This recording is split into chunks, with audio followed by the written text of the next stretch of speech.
Hello. It's been a long time since I last posted on this channel. A lot has happened in the past month. I feel like I have been just like traveling so much and so many things have been happening and like I've just had no time to like sit down and record a video. But I'm currently in a hotel room in Menlo Park. I'm here for a few days for company orientation. And I just got dinner with my parents. They came over to the hotel that I'm staying at, and we had a cute dinner, and they just left. So I just thought I would use some time this evening to record a quick video. I'm actually using my new company laptop to record. And the camera resolution is so much better than my normal laptop, so yeah, I'm like happy that I can record more like HD videos on photo booth and I don't have to use my phone. So that's great. Yeah, I mean, I just kind of missed giving my 2 cents on YouTube, and I was watching Benjamin Journal's vlog on the plane 2 days ago, and I was like, oh, like, this is really nice, and I wanna record something as well, so yeah, here I am. Oh gosh. Okay, that's better. Just to give a little update on what I've been up to, so the month of July has been absolutely batshit crazy in terms of like all this stuff happening. So I'm sure I mentioned before in previous videos, I like couldn't find a job. I finally got a job, I signed an offer, and then I was like, okay, let's take a vacation. Let's like take advantage of this last free time that I have before I have to start a 9 to 5. So I ended up going to France for like a week. I went to Marseille for a few days, and then I went to Avignon for the Avignon Festival, which is like a big arts festival in France. Actually, Ben was performing in a like dance theater piece there. So yeah, I watched him perform. The show was amazing. Yeah, really incredible. Ben is a fucking star. Ben from Benjamin Journal on YouTube, who I maybe talk about 10 times per video. But he's incredible and I love him. Hi Ben, if you're watching. But yeah, he was so good. The show was amazing. It was like exactly my taste. I already knew that I was probably going to love it going into it, because just like hearing him speak about this choreographer's work and like I don't know, like we have similar taste in what we like, so and I really like intense things, and her work is very kind of crazy and like carefully designed chaos, I would call it. So yeah, I predictably enjoyed it. I enjoyed it so much and thought Ben was incredible, thought the entire cast of performers was incredible. So that was lovely to see him perform and hang out for a bit in France. I saw some other shows at the festival as well that were also good. One called Coin Operated that I really enjoyed, another one called La Russa Quartet, which I thought was good as well. I wish I had more time to see more stuff, but unfortunately I had some travel kind of annoying logistical mishaps that prevented me from seeing as much stuff that I would have saw otherwise, and I was only there for like around 3 days, so yeah, it was just kind of hectic. So I was in France for a week or so, and then I literally went back to Brooklyn for 10 hours, and then flew to Portland for Tin House writing workshop, which was a week at Reed College, which was incredible. Yeah, such an amazing experience. Loved my entire cohort, just like lovely, lovely people. Really sweet, like kind people, like incredible writers. My mentor, Lucy Corin, was like amazing and was a great like workshop facilitator, and just like was such a delicious week for my brain. Just like geeking out about writing and books and going to all of these faculty lectures and readings and meeting tons of writers. So yeah, it was really, really good. And then after a week in Portland, I went back to New York and then immediately had to start packing because I had to move. So I packed all my shit within like 5 days. I had so much fucking stuff, guys. Like, I don't understand how I accumulated so much crap. But I had like friends come over and like take a shit ton of books, a shit ton of clothes. I ended up still donating like 7 full bags of clothes, and I had like a whole huge box of books that I just like put on the street. But packed all that shit, moved into my new studio, which is so cute and in such a great area. I'm really happy about this place, but yeah, it's in Crown Heights. It's like a rent stabilized unit, like really gorgeous windows, like pre-war like building. I don't know. I just like am really really stoked to be living alone. And then immediately after moving, it was my birthday. So happy birthday to me. I'm 29 now, which is kind of crazy because I feel like a fetus still for much of my, yeah, I just feel still so new to life a lot, but had like a cute little park hang. A lot of friends came through and I went to like a techno club thing at night, got back at 5 a.m. in the morning, and then had to wake up at 8 to board my 11 a.m. flight to Menlo Park for this fucking company orientation. So it's just been like a crazy whirlwind of a month. But it's been good. It's been fun. I've been really just being like, fuck it, let's just do everything. And yeah, it's been great. I've been really tired. I'm fucking exhausted, like, don't get me wrong, but yeah, just had a lot of really fulfilling and like great experiences recently. So yeah, I'm enjoying life, so that's good. Okay, so now to talk about some books that I have finished recently or are currently enjoying. I have finished recently The Man Who Saw Everything by Deborah Levy, which was my first Levy that I've ever read, and I absolutely fucking loved this book. It was totally not what I was expecting. I was expecting like a kind of like somber, like historical fiction, and that's really not what it is at all. It was like super funny, really, really sharp, like very like youthful writing, I would say, and like the way that it skips kind of back and forth through time and kind of like the twist that happens towards the last third of the book. I just was not expecting that at all, and yeah, wow, like I understand why people love Deborah Levy. Like, she's an incredible writer, just very, very skilled in terms of like story structure and tension building and all of that. And I will definitely read more of her stuff. Like, I generally am not super interested in like essay writing or like nonfiction, but I think because I think she's an incredible writer, I will pick up some of her other nonfiction works in the future.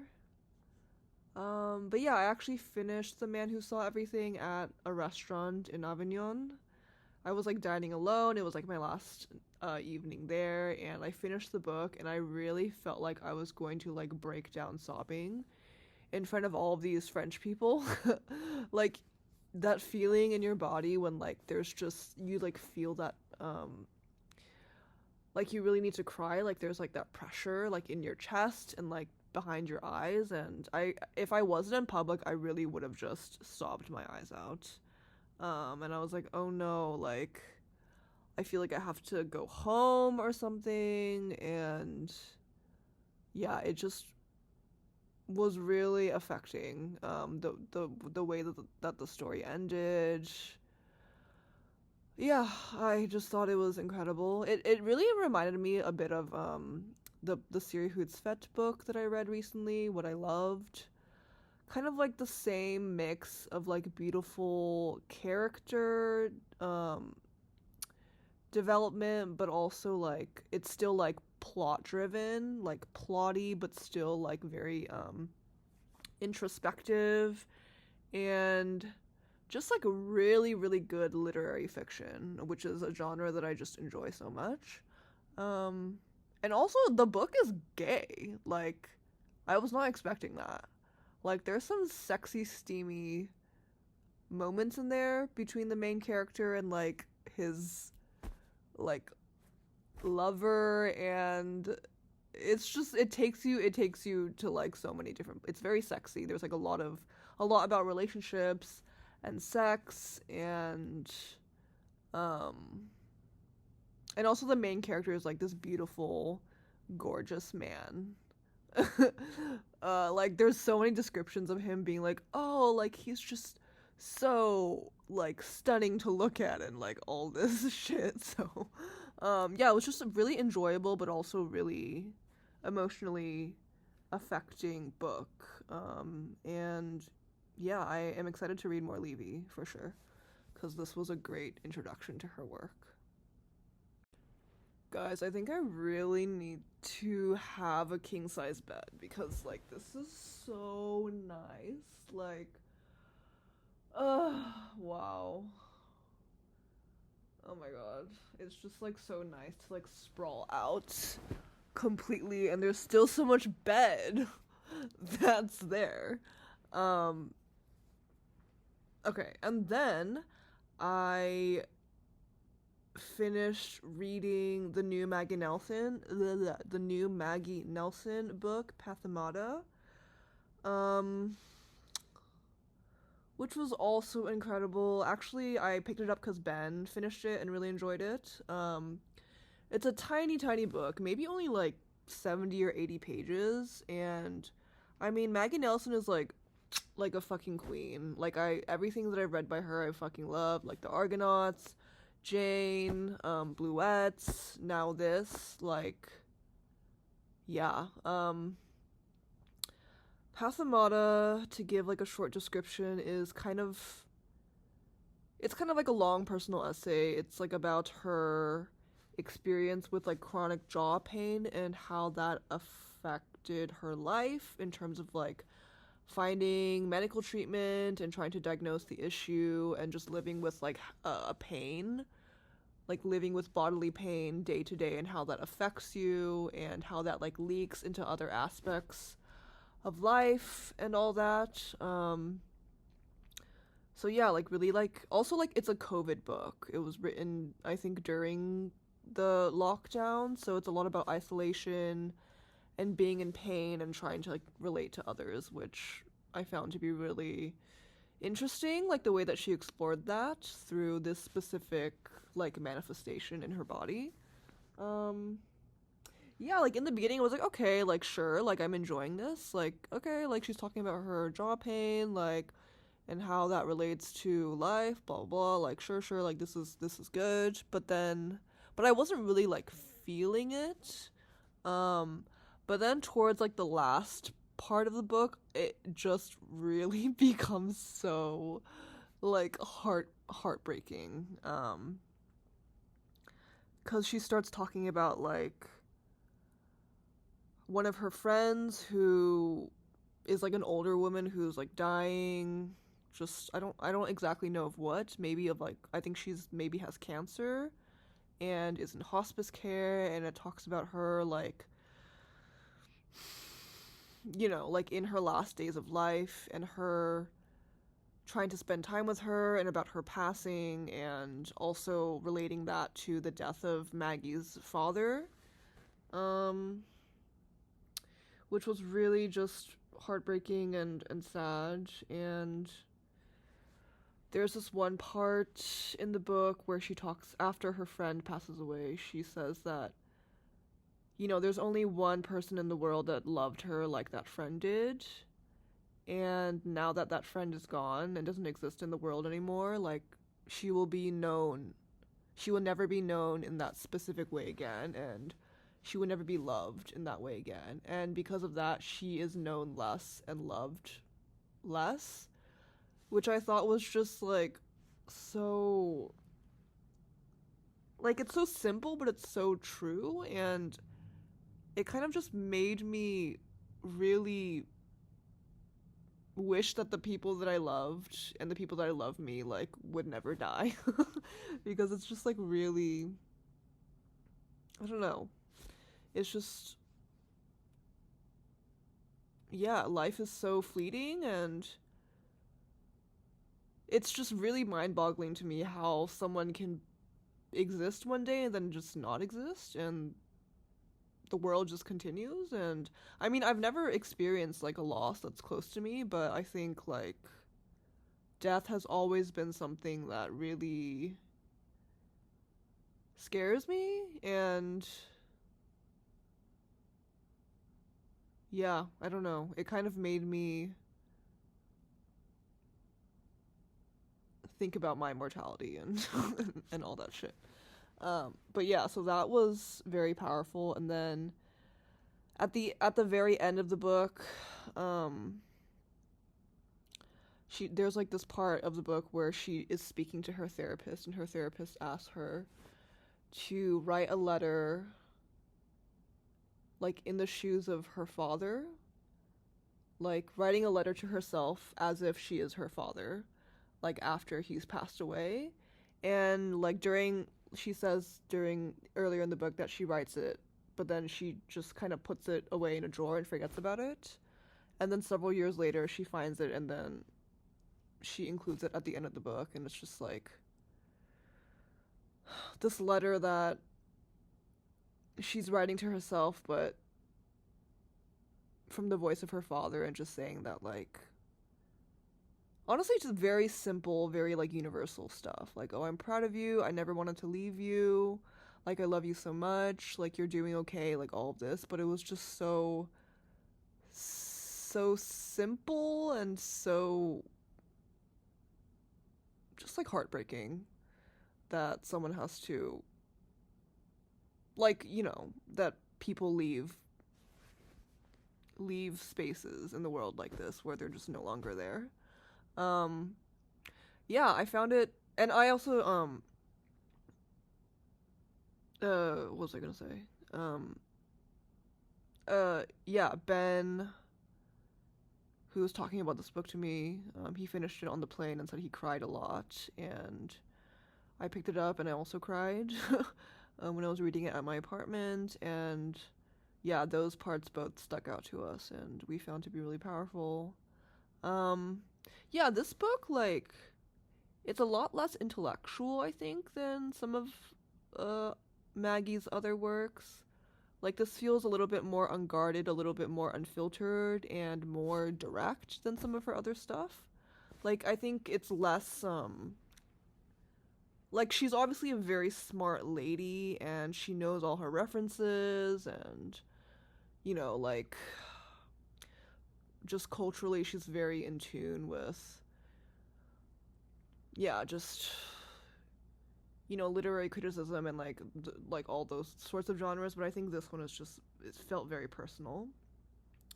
And I think what I like the most about Maggie's writing is when she does become very personal, and I think she's also, like, an amazing prose writer. And I think her smartness and her ability to know all of these cultural, literary, like uh like theory references just adds to that. Yeah, also just like a beautiful book. It was like just a tiny book, red cover. I love red books for some reason, just like very simple. And yeah, wow, yeah, I really enjoyed. So thanks Ben for the rec. They always hit. Okay, and another book that I finished just a few days ago actually is It Lasts Forever and Then It's Over by Marken. Which, wow, that book also fucking destroyed me. It's, oh wow, that book is so unique and so sad. It's just like, I don't know. I think it won the Nobel Prize in what year? I don't know. Let me check. Eh, eh, eh, eh. Um, sorry. Oh, co-winner of the 2022. Oh, not Nobel Prize. What the fuck? Novel Prize. Yeah. I don't know why I thought it was a Nobel Prize. This is like not that. It doesn't have anything to do with this. I'm stupid. Yeah. Also another slim book, probably like around 100 pages. Very like fragmentary experimental prose. Um, the premise is that it follows this girl, I guess, in after what seems to have been like a zombie apocalypse, and she is now like a zombie. Although the term zombie is never really used in the book, this is just kind of like what I pieced together as I read through like the events that were happening. But she is like some type of undead being in like a very weird like afterlife type situation, but also it's still like in the physical world, and it's a lot about memory and identity and a lot about um who we are and what we cling to when we no longer know our past, and like what that does to our present. It's also a lot about violence and hunger and kind of like the dark impulses inside of a human being. Like there's some parts that get really intense and really violent, like there's cannibalism, there's um like some very like disturbing and violent scenarios, sometimes perpetrated by the protagonist and sometimes happening to the protagonist. There's also just some very surreal elements that are not explained.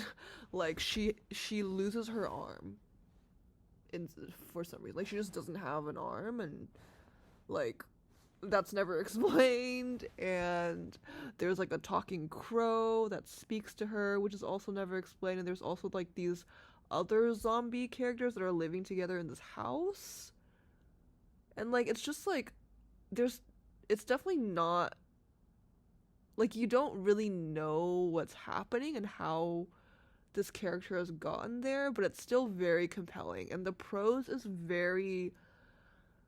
it's very short sentences,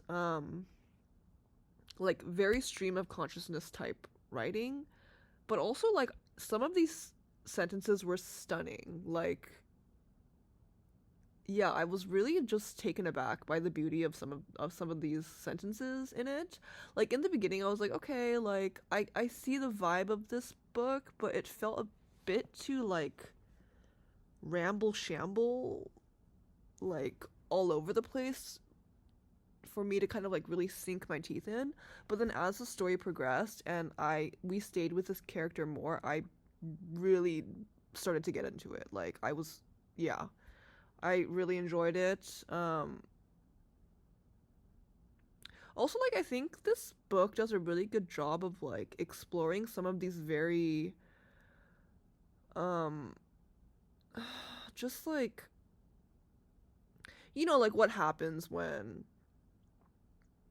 like, what is the separation between animal and human, and like what are the things that we are capable of when our survival is at stake, and like when does morality become something that becomes a thing that only privileged people can afford to have, because at a certain point when you need to fight for survival, like morality, like you have to ignore morality to some extent to be able to do these things you need to do to like be alive, which I thought was interesting and kind of relevant, actually a lot relevant in today's, I mean, when is it not, you know, but yeah, in today's current situation. But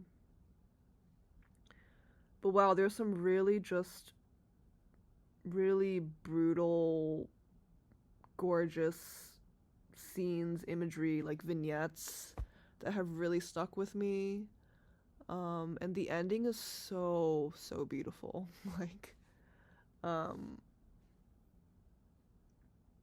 yeah, I mean, this is not really giving it away because it's not like a plot-driven book, but towards the end of the book, like the character is captured by like these villagers, and they like chop her head off, and they like string up her head, her body, and her head separately, and she's just kind of like still sentient and hanging from this tree and just observing time passing, and it's just really, wow, really just beautiful writing. And then one character that she has encountered earlier recognizes her and like sees something, like sees some type of humanity in her, and then she cuts her free, and they have like they have a moment together, but then they part ways, and then our main character just ends up, her head is separated from her body, and it's like this very interesting dual POV where she's experiencing things from two separate entities, and she goes to the sea, and it's just like her body and her mind are separated, and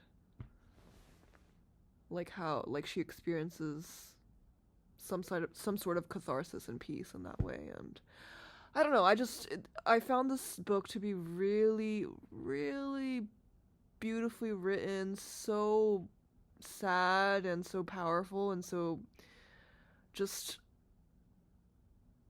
I don't know, like really explore some of like our base instincts as humans, and about humanity and love and suffering and pain and memory and like all those things. And yeah, I really enjoyed and cried a lot at the end, which honestly I love crying. I love crying when reading, so yeah.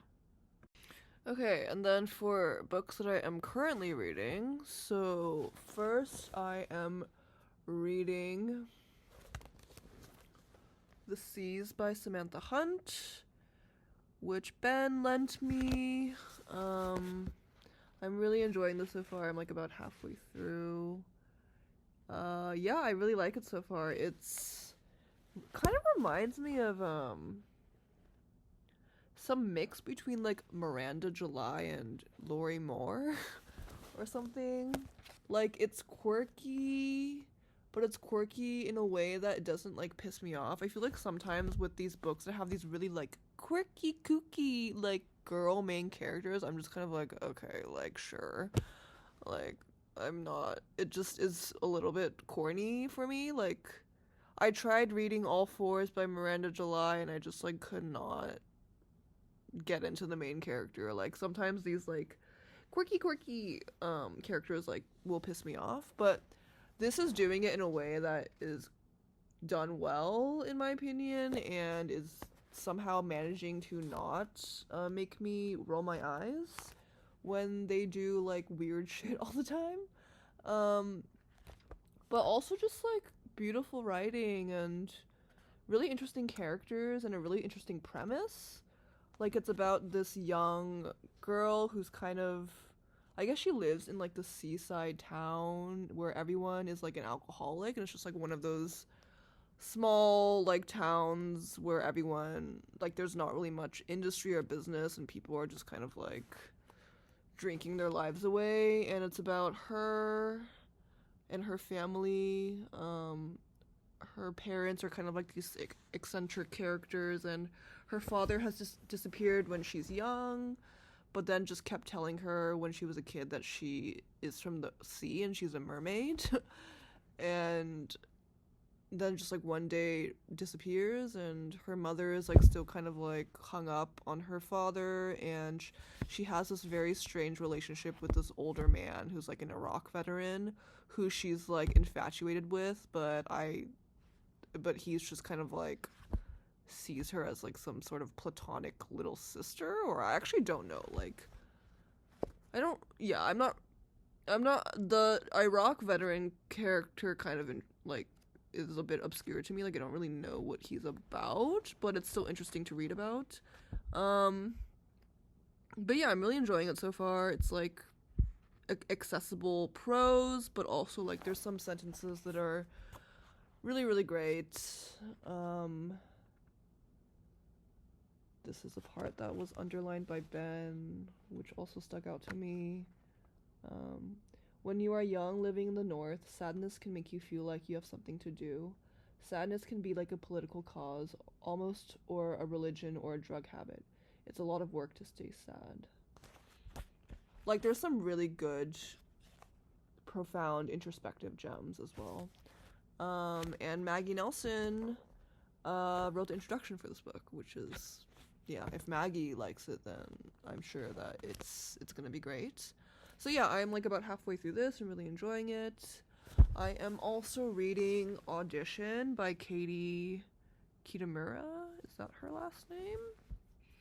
I should know this. But that book, Katie Kitamura, that book I'm like 10 pages in, so I really don't know if I like it or not. I think the premise sounds intriguing. It's just like about two people who meet up for lunch at a restaurant, and you just kind of like figure out what the situation is, I guess, as you read.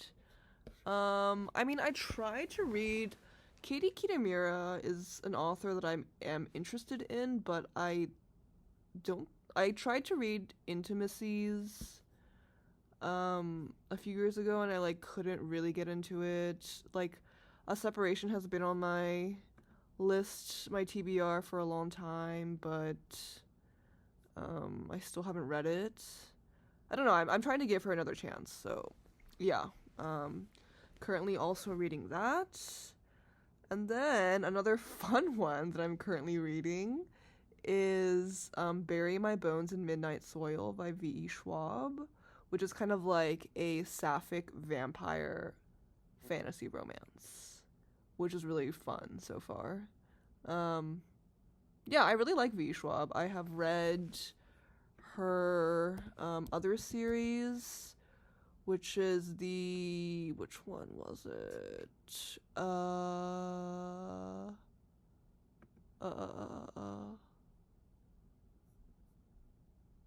Like the one where it's like about, I forgot the name. The one where it's about like, there's a above London and a below London, and there's like this magician character that can cycle through the different worlds.